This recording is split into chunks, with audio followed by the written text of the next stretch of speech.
दिल्ली के trade fair में आयोजित हरियाणा डे कार्यक्रम सीएम मनोहर लाल ने प्रदेश के पवेलियन का किया अवलोकन। खिलाड़ियों को भी किया सम्मानित, कहा हरियाणा को विरासत में मिली मेहनत। बिजली मंत्री रणजीत चौटाला का बड़ा बयान, रडार पर है बिजली विभाग के 150 से ज्यादा कर्मचारी, 15 को कर सकते हैं टर्मिनेट।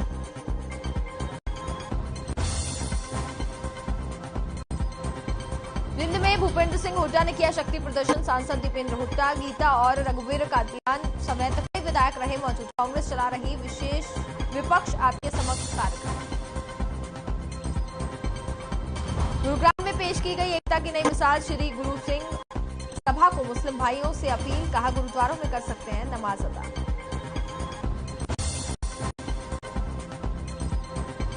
और रेवाड़ी में बेसमेंट खुदाई के दौरान हुआ हादसा, 4 मजदूरों के दबे होने की आशंका, एक मजदूर को जिंदा बाहर निकाला, राहत बचाव कार्य जारी।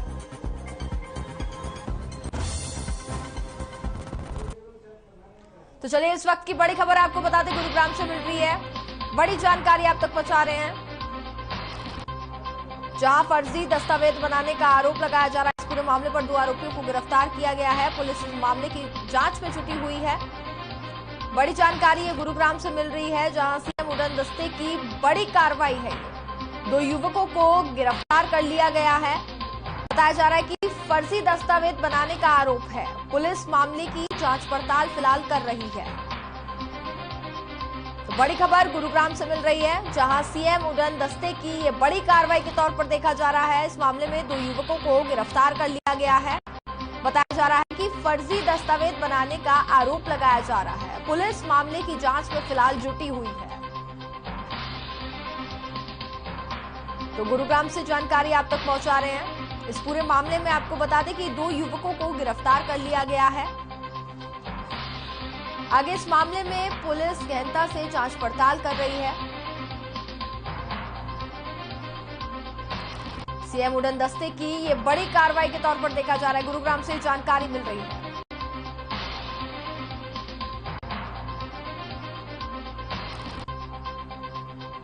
तो फिलहाल पुलिस इस पूरे मामले पर आगे जांच पड़ताल कर रही है। बताया जा रहा है कि इस मामले में 2 आरोपियों को गिरफ्तार कर लिया गया है। फर्जी दस्तावेज बनाने का आरोप लगाया जा रहा है।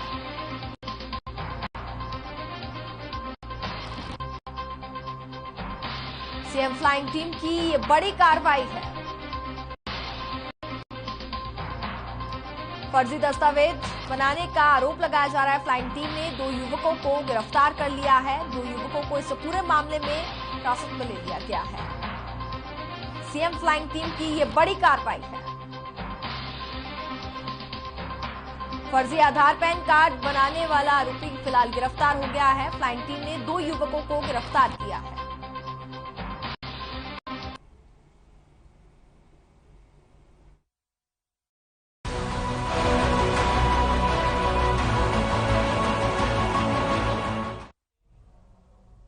नमस्कार, मैं हूं आपके साथ कनिका अरोरा और आप देख रहे हैं हर खबर हरियाणा। मेट्रो सिटी में आपका स्वागत है। तो बुलेटिन की शुरुआत करते हैं हम इस वक्त की बड़ी खबरों के साथ। दिल्ली एनसीआर में बढ़ते प्रदूषण की वजह से हालात लगातार चिंताजनक बने हुए हैं। फरीदाबाद में भी प्रदूषण का स्तर बढ़ता जा रहा है। अब हरियाणा में जल्द ही वाहनों को लेकर ऑड इवन का फॉर्मूला लागू किया जा सकता है। सीएम मनोहर लाल ने कहा, हमने एक कमेटी भी बनाई है जिसमें engineer, Gurugram municipal corporation commissioner और डीसी को भी शामिल किया गया है। ये कमेटी वायु प्रदूषण कम करने के उपायों पर गंभीर से विचार करेगी। जल्द ही इस संबंध में फैसला भी लिया जाएगा। तो प्रदूषण को रोकने की जो कोशिश है वो लगातार जारी है। सीएम मनोहर लाल ने भी ऐलान कर दिया है कि जल्द ही ऑड इवन फॉर्मूला भी प्रदेश भर में अब अपनाया जाएगा, क्योंकि लगातार प्रदेश में प्रदूषण का जो स्तर है वो दिन पर दिन बढ़ता हुआ नजर आ रहा है। ऐसे में लोगों को काफी दिक्कतों का सामना करना पड़ रहा है, जिसके चलते आपको बता दें कि प्रदेश भर में कई जगहों पर स्कूल्स भी बंद कर दिए गए हैं। कोरोना काल में पहले ही बच्चों की पढ़ाई काफी ज्यादा प्रभावित हुई थी। अब एक बार फिर से अगर हम बात करें, काफी लंबे समय बाद चीजें पटरी पर आई थी, लेकिन फिर से स्कूलों को बंद कर दिया गया है सिर्फ और सिर्फ प्रदूषण की वजह से, क्योंकि प्रदूषण काफी तेजी से प्रदेश भर में बढ़ता हुआ नजर आ रहा है। बता दें कि 21 नवंबर तक स्कूल भी बंद कर दिए गए हैं। ऐसे में लोगों को भी काफी दिक्कतों का सामना करना पड़ रहा है। पराली जलाने का जो सिलसिला है वो भी लगातार अभी तक जारी है। उस पर काबू पाने की कोशिश भी की जा रही है, लेकिन कुछ लोग अभी भी नहीं मान रहे हैं। तो ऐसे में लोगों को तो दिक्कतों का सामना करना पड़ रहा है। प्रदूषण से स्थिति दिन पर दिन खराब होती हुई नजर आ रही है।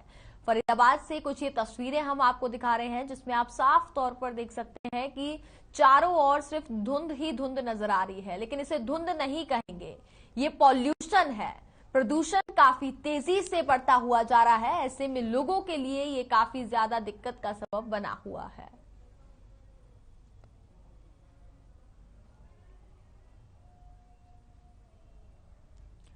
प्रदेश भर की तस्वीरें हम आप तक पहुंचाने की कोशिश कर रहे हैं। प्रदूषण काफी तेजी से बढ़ता जा रहा है। ऐसे में इसको रोकने की भी तमाम कोशिशें जो हैं वो सरकार की ओर से की जा रही हैं। हरियाणा में जल्द ही वाहनों को लेकर के भी ऑड इवन फॉर्मूला लागू किया जाएगा।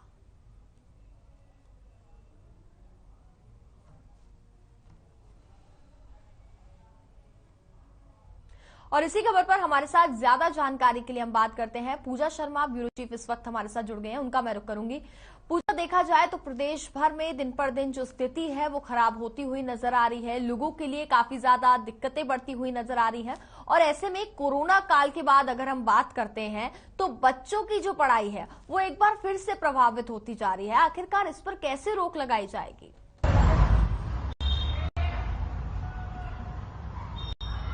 कनिका, देखिए, आज मुख्यमंत्री मनोहर लाल फरीदाबाद के पृथला विधानसभा में शिरकत कर रहे थे और उन्होंने भी इस बात को दोहराया कि प्रदूषण से लड़ना हम सबकी सामूहिक जिम्मेवारी है। जिस तरह से हमने कोरोना को सामूहिक प्रयासों से काफी हद तक हरा दिया है, उसी तरह पॉल्यूशन को लेकर भी सामूहिक प्रयास करने होंगे। बेशक बच्चे बहुत ज्यादा प्रभावित हो रहे हैं, उनकी शिक्षा प्रभावित हो रही है और ऐसे में अब कोरोना के बाद जब प्रदूषण बढ़ा तो ऐसे में भी स्कूलों को दोबारा बंद कर दिया गया।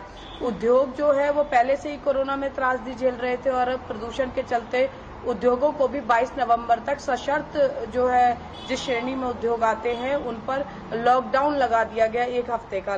तो ऐसे में हर वर्ग परेशान है, लेकिन कोई समस्या की जड़ तक पहुंचने को तैयार नहीं है कि आखिर सबको ये दिखाई देता है कनिका कि फरीदाबाद में पॉल्यूशन का स्तर लगातार बढ़ता जा रहा है, लेकिन ना तो प्रशासन ये समझने को और खोजने को तैयार है कि इसके कारण जो है उस पर गहनता से जड़मूल काम किया जाए तो शायद इस स्थिति से निजात पाई जा सकती है।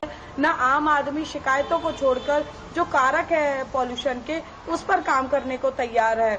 देखिए, सरेआम कूड़ा जलाया जा रहा है जिससे प्रदूषण बहुत ज्यादा फैल रहा है। वो कूड़ा जलाने वाले कभी फरीदाबाद नगर निगम के कर्मचारी होते हैं तो कभी आम आदमी होता है जो अपने घरों का कूड़ा बाहर जला देता है। यानी कहीं प्रशासन प्रदूषण फैलाने का कारक बनता है तो कहीं पर आम आदमी। तो ऐसे में किस तरह से प्रदूषण पर काबू पाया जा सकता है और इसी स्थिति को देखते हुए ही शायद मुख्यमंत्री मनोहर लाल ने ये बात कही कि हम सबको सामूहिक प्रयास करने होंगे और तभी प्रदूषण से निजात पाई जा सकती है। फरीदाबाद का AQI लेवल जिस कदर खराब होता जा रहा है, लोगों को समझना होगा कि ये न केवल हमारे लिए बल्कि बच्चों के लिए, बुजुर्गों के लिए, हमारी आने वाली पीढ़ियों के लिए भी एक अच्छा संदेश लेकर नहीं जा रहा है, क्योंकि फरीदाबाद की छवि प्रदूषण को लेकर जिस तेजी के साथ खराब हो रही है, निश्चित तौर पर बहुत सोचने की, समझने की और जागरूक होने की जरूरत है। अभी भी जो है बेशक सरकार ने आदेश दे दिए हैं, लेकिन उद्योगों की यदि बात की जाए तो चोरी छुपे उद्योग अभी भी चलाए जा रहे हैं जो डीजल और अन्य फ्यूल्स पर चलते हैं। यानी कि जो नियम कायदे पॉल्यूशन को लेकर सरकार एक सख्ती बरतने की कोशिश कर रही है, कहीं न कहीं प्रशासनिक कमी उसको माना जाए और लोग जो है पॉल्यूशन कंट्रोल के जो नियम है उनका उल्लंघन करते कनिका देखे जा रहे हैं। तो यदि ऐसी स्थिति रही तो निश्चित तौर पर आने वाले समय में, क्योंकि अभी तो केवल स्मॉग दिखाई दे रहा है, जब सर्दी बढ़ेगी, तापमान में कमी आएगी तो कोहरे की चादर भी नजर आएगी और ऐसे में लोगों का सांस लेना कितना मुश्किल होने वाला है, ये लोगों को समझने की जरूरत है। और जो लोग अभी भी जागरूक नहीं है उन्हें एक बार रुख जरूर करना चाहिए। फरीदाबाद के जितने निजी मोहल्ला क्लिनिक है या सरकारी अस्पताल है या निजी अस्पताल है, किस तरह से सांस के, लंग्स के मरीजों की संख्या में वृद्धि हो रही है। आई स्पेशलिस्ट के पास लाइन लगी हुई है और वे अधिकतर जो लोग हैं वो पॉल्यूशन के चलते जो उन्हें समस्या स्वास्थ्य संबंधी हो रही है उस सबसे पीड़ित है।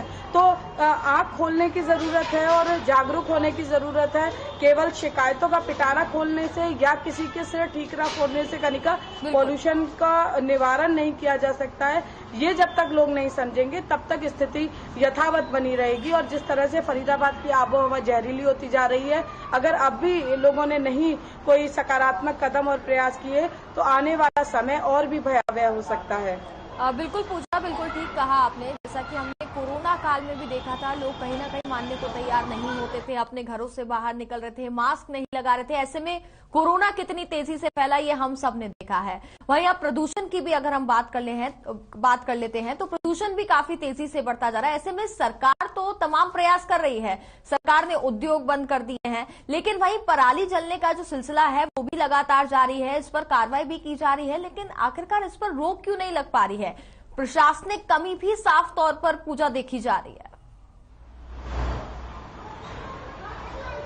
कनिका, बिल्कुल ठीक कहा आपने कि सरकार अपने स्तर पर जो बेहतर कदम उठा सकती है उन कदमों को बखूबी उठा रही है, लेकिन जब उन नियमों को, कायदों को इम्प्लीमेंट करने का समय आता है तो कहीं ना कहीं इसमें प्रशासनिक चूक जो है वो देखने को मिल रही है। जैसा कि मैंने अभी आपको बताया कि सरकार ने तो जो डीजल पर या अन्य फ्यूल्स पर चलने, परंपरागत फ्यूल पर चलने वाले जो उद्योग हैं वो 22 नवंबर तक बंद हो, लेकिन अभी भी जो उद्योग चल रहे हैं, इस नियम का उल्लंघन कर रहे हैं, उन पर शिकंजा कसने को कोई तैयार नहीं है। यानी कि आदेश आ गए और कागजों में हरियाणा के उद्योग 22 नवंबर तक बंद है, लेकिन उसके बावजूद अभी भी जो है उसी तरह से उत्पादन उद्योगों का चल रहा है। तो ऐसे में जो कदम उठाया गया या जो निर्णय लिया गया वो किस तरह से निरर्थक साबित होगा ये हम बखूबी समझ सकते हैं। और कमोबेश यही हाल अन्य चीजों का भी बना हुआ है। प्रशासनिक स्तर पर चाहे सफाई कर्मचारियों की झाड़ू लगाने पर रोक की बात हो तो वो भी अभी भी सफाई कर्मचारी सड़कों पर नजर आ रहे हैं। ऐसे में कूड़ा जलाने की बात हो तो चालान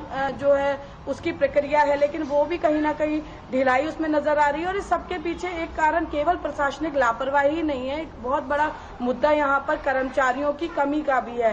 काम बहुत ज्यादा है। कोरोना संकट के बाद विकास की गति 2 साल बाद रफ्तार पकड़ने लगी है, तो उसको भी ढीला नहीं छोड़ना चाहती है सरकार, और साथ में जो अन्य चुनौतियां हैं उनको भी पार करना है। तो ऐसे में एक सबसे बड़ा अवरोधक जो आ रहा है वो मैन पावर की कमी है। सरकारी विभागों में मैन पावर पूरी न होने के कारण एक आदमी पर 10-10 काम थोपे जाते हैं, जिसकी वजह से ओवर प्रेशर होकर वो कोई एक काम भी सही तरीके से नहीं कर पाता। और प्रदूषण के मामले में भी यदि देखा जाए तो यही स्थिति नजर आती है।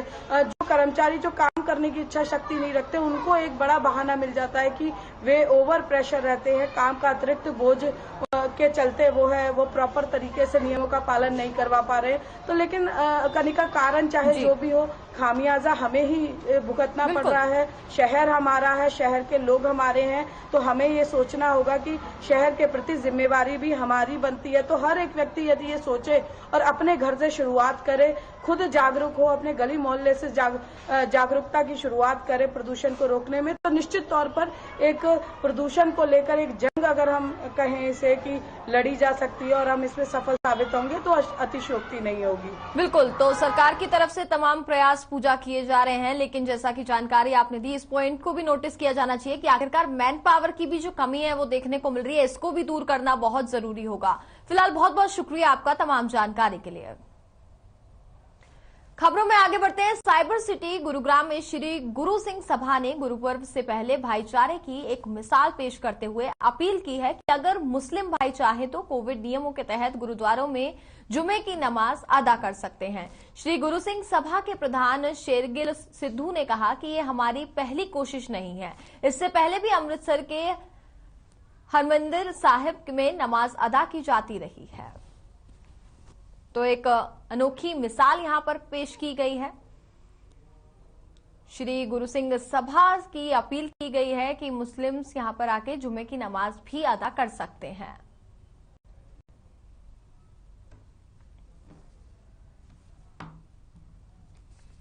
साथ ही उन्होंने ये भी कहा कि ये ऐसा पहली बार नहीं हो रहा है, इससे पहले भी हमने कई बार अपील की है कि मुस्लिम भाई चाहे तो गुरुद्वारे में भी नमाज अदा कर सकते हैं, इससे उन्हें कोई दिक्कत नहीं है। बता दें कि गुरु पर्व काफी नजदीक है, गुरु जयंती आने वाली है, ऐसे में तमाम तैयारियां भी वहां पर की जा रही हैं। इस बीच एक अच्छी मिसाल जो है पेश की है, जहां एक और हम देश भर में देखते हैं हिंदू मुसलमान के नाम पर लड़ाइयां की जाती हैं, लेकिन ऐसे में एक अच्छी मिसाल यहां पर पेश की गई है सिख द्वारा। गुरुद्वारे में आपको बता दें कि नमाज अदा करने के लिए मुस्लिम्स को इजाजत दी गई, भाईचारे की मिसाल एक पेश की गई है। बता दें कि श्री गुरु सिंह सभा के प्रधान शेरगिल सिद्धू ने कहा कि ये हमारी पहली कोशिश नहीं है, इससे पहले भी अमृतसर के हरमिंदर साहिब में नमाज अदा की जाती रही है।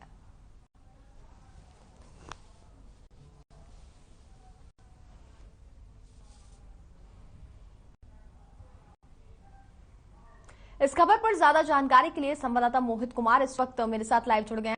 मोहित, देखा जाए जहां एक और देश भर में हिंदू मुस्लिम के नाम पर कट्टरता, एक और वहीं दूसरी ओर लड़ाइयां, तमाम विवाद कराने की कोशिश की जाती है, लेकिन इसी बीच अगर हम बात करें तो एक अच्छी मिसाल पेश की गई है सिख द्वारा। जी, मैं बताना चाहूंगा कि जो लोग हैं उनको नमाज अदा करने की जो है परमिशन दी है। हालांकि कल गुरु पर्व है, जिसके चलते इन सभी लोगों को कह दिया गया है कि कल गुरुद्वारे के अंदर नमाज नहीं पढ़ी जा सकती है। गुरुद्वारे के साइड में आपको जगह दे दी जाएगी, मगर साइड में भी आपको जो है कोविड-19 के जो प्रोटोकॉल है उसके हिसाब से अपनी नमाज अदा करनी होगी। साथ साथ मैं बता दूं कि लगातार गुरुग्राम जिले के अंदर जो हिंदू संगठन है इस नमाज की जो जगह गुरुद्वारों में दी गई इसका विरोध कर रहे हैं, जिसके चलते एक और बात लगातार सामने आ रही है कि जो गुरुद्वारा समिति है गुरुग्राम के, उसने तय किया है कि जो कल गुरु पर्व है, गुरु पर्व के बाद जो एक बार फिर से बैठक होगी, उसके बाद तय किया जाएगा कि जो नमाज है गुरुद्वारे के जो बेसमेंट है गुरुद्वारे के अंदर कराई जाएगी या फिर कहीं और इसको अदा कराया जाएगा। ऐसे में जो असमंजस की स्थिति गुरुग्राम में बन गई है। हालांकि बीते 2 दिनों से लगातार सामने आ रहा था कि जो गुरुद्वारा समिति गुरुग्राम है उसे परमिशन दी है कि अपने गुरुद्वारों में आकर के जैसे अमृतसर साहब में इस तरीके से जो नमाज पढ़ी जाती है तो यहाँ भी पढ़ सकेंगे। मगर लगातार चारों तरफ से बढ़ रहे प्रेशर के बाद एक बार फिर स्टेटमेंट सामने आई है, जहां पर गुरुग्राम गुरुद्वारा समिति जो है उसने साफ तौर पर ये कहा है कि इस बारे में अगर पुनः विचार किया जाएगा और इस शुक्रवार के बाद जब अगला शुक्रवार होगा फिर तय हो पाएगा कि आखिर नमाज अदा करने की जो परमिशन है वो पूरे तरीके से गुरुद्वारे के अंदर की रहेगी या फिर गुरुद्वारे के साथ में सिख समुदाय के लोग मिलकर इस नमाज को अदा कराएंगे। जी बिल्कुल मोहित, क्या इस वक्त आप वहीं गुरुद्वारे के बाहर मौजूद हैं, तो वहां पर हम जानना चाहेंगे अगर कुछ मुस्लिम समाज के लोग वहां पर इस वक्त मौजूद हैं, कि आप उनसे भी बातचीत करने की कोशिश करेंगे कि इस फैसले के बाद उनको क्या कुछ महसूस हो रहा है? तो बताना चाहूंगा मुस्लिम समुदाय जो हमने जो बात की वो सीधे तौर पर जो है शुक्रिया अदा करते नजर आ रहे हैं। सिख समुदाय के वो कह रहे हैं कि ये जो दरबार है ये रब का दरबार है और यहाँ पर नमाज ही नहीं कोई भी धर्म का आदमी, धर्म का व्यक्ति आकर के यहाँ पर इबादत कर सकता है, प्रार्थना कर सकता है, पूजा कर सकता है, अरदास कर सकता है। तो ऐसे में कहीं ना कहीं पहले के जो मुस्लिम समुदाय है वो काफी खुश नजर आ रहे हैं। मगर आपको बताना चाहूंगा गुरुग्राम में नमाजियों की जो संख्या है वो हजारों में है। और अगर गुरुद्वारों की बात करें तो गुरुग्राम के 5 ऐसे गुरुद्वारे हैं जहां पर इनको परमिशन दी गई। चाहे बाजार की बात करें, अर्जुन नगर की बात करें, शिवाजी नगर की बात करें या सेक्टर 44 की बात करें, ऐसे कुछ गुरुद्वारे हैं जहां पर इनको नमाज अदा करने की परमिशन जो गुरुग्राम गुरुद्वारा समिति ने की थी। मगर उस परमिशन के बावजूद भी बता दूं कि 4 से 5 लोगों की संख्या जो है गुरुद्वारे में रखी गई है, ज्यादा लोगों को परमिशन अभी नहीं दी गई है। इसके बारे में एक बार फिर पुनः विचार किया जाएगा, उसके बाद संख्या और समय जो है वो तय किया जाएगा किस तरीके से कब किस गुरुद्वारे के अंदर नमाज अता होनी है। मगर जो मुस्लिम समुदाय के जो लोग हैं वो इस फैसले के बाद काफी खुश नजर आ रहे हैं। उनका साफ तौर पर कहना है कि हम अपनी नमाज गुरुद्वारे में अता नहीं करेंगे, मगर पहल को देखकर उनका दिल जरूर खुश हुआ है। जी बिल्कुल मोहित, वहीं देखा जाए तो जैसा कि आपने जानकारी दी है कि इस फैसले पर कुछ लोग ऐसे भी हैं जो आपत्ति जताते हुए भी नजर आ रहे हैं। आखिरकार उनकी तरफ से क्या कुछ प्रतिक्रियाएं हैं जो सामने आई है? आखिरकार उनको क्या कुछ परेशानी है इस फैसले से? जो हिंदू संगठन के लोगों का सीधे तौर पर ये कहना है कि अगर कोई समाज किसी गलत चीज का विरोध कर रही है, चाहे वो खुले में नमाज की तरफ मना कर रही है, और ऐसे में कोई तीसरा समाज आकर के उस चीज में आकर के समर्थन कर देता तो कहीं ना कहीं आपस में फूट डालने वाली बात है। और ऐसे में इस बात का लगातार विरोध हिंदू संगठन द्वारा किया जा रहा है कि जो नमाज खुले में नमाज का विरोध हम लगातार कर रहे हैं। हमें समस्या नमाजियों से नहीं है, हमें खुले में नमाज से है। वो नमाज पढ़ना चाहे तो अपने घरों में जाकर पढ़े, किसी जगह पर स्थान पे किसी छत के नीचे जाकर पढ़े। मगर ऐसे में कोई समाज ये कहता है कि आपको नमाज पढ़ने से कोई रोकता है तो आप हमारे गुरुद्वारे में आ जाओ, तो इस बात को लेकर जो नाराजगी लगातार गुरुग्राम में सामने आ रही है। जी बिल्कुल मोहित, तो कहीं ना कहीं उन लोगों का ये कहना है कि अगर अब रब से इबादत भी करनी होगी तो उनकी परमिशन लेनी होगी और उनसे पूछना होगा कि आखिरकार हम किस जगह पर इबादत करें। ये कौन सा तुक हुआ? जी मैं आपको यही तो बताना चाहता हूँ कि जो माहौल है गुरुग्राम की बात करें या प्रदेश की बात करें, कहीं ना कहीं माहौल जो है वो इस तरीके का तैयार हो रहा है जिसके अंदर एक अलग ही मानसिकता जो है लोगों में पनप रही है। जिसके अंदर चाहे मुस्लिम धर्म की बात करें, हिंदू धर्म की बात करें, इसमें जो है ये आमने सामने जो खड़े करने वाली जो राजनीति जो चल रही है, कहीं ना कहीं जो समाज के लिए एक शर्मनाक सबब है। और कहीं ना कहीं जो लोग हैं उनको समझना होगा कि ईश्वर की इबादत कहीं भी बैठकर की जा सकती है, उसके लिए किसी प्रकार की परमिशन या फिर किसी रोक टोक की आवश्यकता नहीं। जी बिल्कुल मोहित, वही बात करना चाहेंगे, गुरु पर्व भी काफी नजदीक है, तो ऐसे में ये भी जानना चाहेंगे क्या कुछ तैयारियां हैं जो वहां पर गुरु पर्व को लेकर के अभी की जा रही हैं? गुरु पर्व की तैयारियों में आपको दिखाना चाहूंगा कि जो लोग हैं वो लगातार जो है पूरा जो गुरुद्वारा आप देख सकते हैं सामने स्क्रीन पर, इसको पूरा सजा दिया गया है गुरुद्वारे को। और जो गुरु पर्व की तैयारियां हैं वो पूरे जोर शोर से चल रही हैं। जो सिख समुदाय के जो लोग हैं वो लगातार यहाँ पहुंच रहे हैं, यहाँ पहुंचकर जो तैयारियां हैं उसमें जुट रहे हैं, मेहनत कर रहे हैं। चाहे कोई सफाई का काम हो, चाहे कुछ बनाने का काम हो, चाहे पकवान की बात हो, तो आसपास के इलाके के लोग हैं ऐसी तमाम जो गुरुद्वारे गुरुग्राम में है उन जगहों पर पहुंच रहे हैं। वहां पहुंच करके जो है लगातार जो तैयारियां हैं उसकी बात चल रही है। जी बिल्कुल मोहित, फिलहाल बहुत बहुत शुक्रिया आपका तमाम जानकारी के लिए। खबरों में आगे बढ़ते हैं। अगली खबर फरीदाबाद से, जहां पृथला के विश्वकर्मा कौशल यूनिवर्सिटी के स्थापना दिवस कार्यक्रम का आयोजन किया गया। इस कार्यक्रम में मुख्यमंत्री मनोहर लाल ने शिरकत की, वहीं सीएम के साथ कैबिनेट मंत्री मूलचंद शर्मा भी मौजूद रहे। इस कार्यक्रम के जरिए सीएम मनोहर लाल ने ग्रामीणों को संबोधित करते हुए कहा कि प्रधानमंत्री नरेंद्र मोदी ने आत्मनिर्भर भारत की बात कही है। आत्मनिर्भर भारत तभी हो सकता है जब प्रदेश की 130 करोड़ जनता को रोजगार के माध्यम से अपने पैरों पर खड़ा करें। रोजगार प्राप्त करने के लिए शिक्षा के साथ साथ हुनरमंद होना भी बहुत जरूरी है। मुख्यमंत्री ने आगे ये भी कहा कि इस विश्वविद्यालय से लोगों को कौशल विकास के जरिए काफी फायदा मिलेगा। पृथला विधानसभा क्षेत्र के लिए भी ये काफी अच्छा रहेगा। यहां से हजारों युवा अपना भविष्य संवार सकेंगे।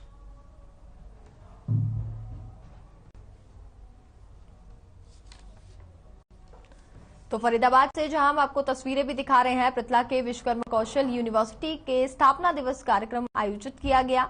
इस कार्यक्रम में मुख्यमंत्री मनोहर लाल ने शिरकत की है और वहीं सीएम के साथ कैबिनेट मंत्री मूलचंद शर्मा भी इस कार्यक्रम में मौजूद रहे थे। मनोहर लाल ने ग्रामीणों को संबोधित करते हुए ये भी कहा कि प्रधानमंत्री नरेंद्र मोदी ने आत्मनिर्भर भारत की बात की है। आत्मनिर्भर भारत तभी हो सकता है जब प्रदेश की 130 करोड़ जनता को रोजगार के माध्यम से अपने पैरों पर खड़ा करे। तो इस पूरे कार्यक्रम में अगर हम बात करें तो रोजगार को लेकर के भी काफी ज्यादा ध्यान दिया गया है, साथ ही विकास कार्यों को लेकर के भी इसमें चर्चा की गई है।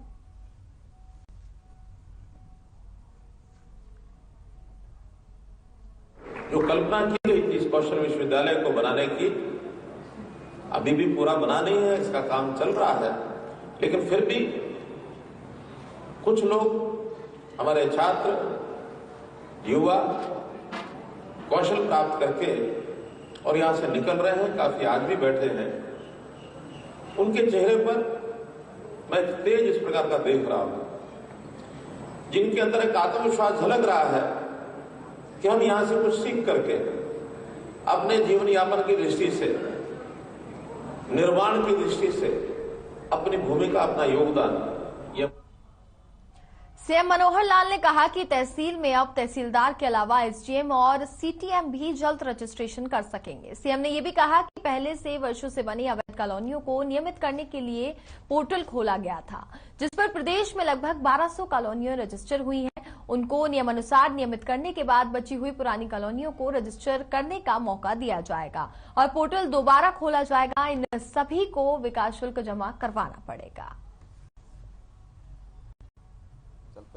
आगे ये चीजें ना दोहराई। कोर्ट कई बार रास्ते में यानी उनकी कंप्लेंट्स के आधार के ऊपर एक्शन लेने से मना करते हैं और कई चीजों पर स्टे, जैसे एडवर्टाइजमेंट पॉलिसी में भी कई मुद्दे ऐसे आए जिसमें कोर्ट स्टे लगाता है। इसी प्रकार जब हम इलीगल कॉलोनीज को मानो यानी उसको तोड़ने की कोशिश करते हैं तब भी कोर्ट बीच में आता है। बाद में भले ही कुछ समय के बाद वो स्टे हटते हैं और कार्रवाई भी करते हैं, लेकिन नियम कानून के हिसाब से चलना वो भी हमारे लिए भी आवश्यक है। उसके हिसाब से हम चलते हैं। आगे ये चीजें ना दोहराई जाए इसलिए हम काम करते हैं। धन्यवाद। और इसी के साथ फिलहाल मेट्रो सिटी में बस इतना ही। देखते रहिए हर खबर हरियाणा।